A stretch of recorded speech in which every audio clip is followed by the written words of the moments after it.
But like when I went to the concession stand and bought peanuts, I was like, I got peanuts because there's an elephant. Hi, Andrew here. We're in front of the Booth Theater, about to see The Elephant Man starring Bradley Cooper. There's been a lot of talk about this show because it's a musical adaptation of the guy whose bones Michael Jackson bought. Once again, Andrew, you are completely wrong. It's about this true story of John Merrick. He was a very deformed gentleman in Victorian England, and it's sort of how he's discovered, and they tried to rehabilitate him and put him into society. So it's like My Fair Lady show. With no music.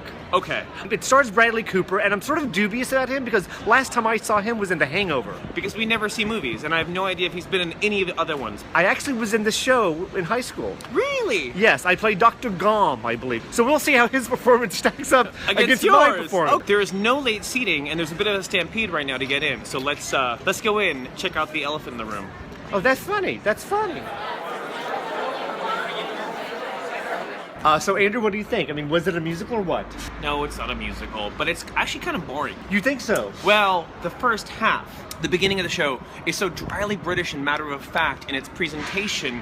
While it's sort of terrifying, it's not terribly engaging. But what I think is amazing is that I want to know what happened to Bradley Cooper. I know. Wasn't he supposed to be in this show? I know. Because there's some other guy up there. Well, he starts off, I did see Bradley Cooper at one point. Oh, at one point, and then he just transforms. Into... I mean, it's a little bit of like a theater gimmick, but it's pretty incredible. By the time Patricia Clarkson makes her entrance, she's a breath of fresh air, but the whole thing has been trending to a much warmer, much more humane territory.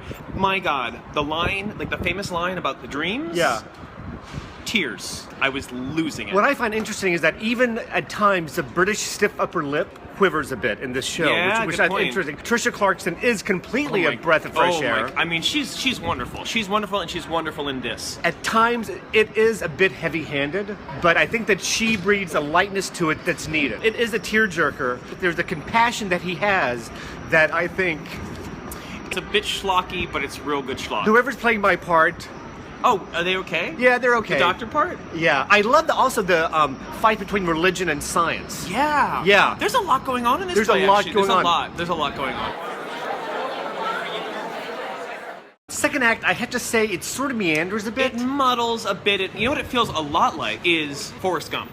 The outsider who sheds light upon society and who becomes something to everyone.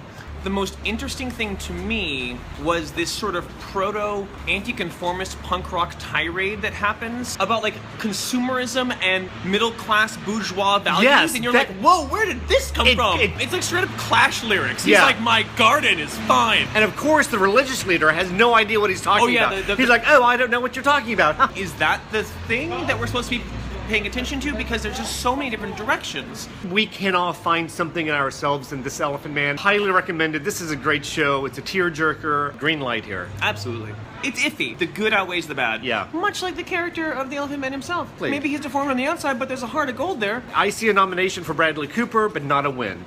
Good call. Good Two call. green lights for the Elephant Man at the Booth Theater.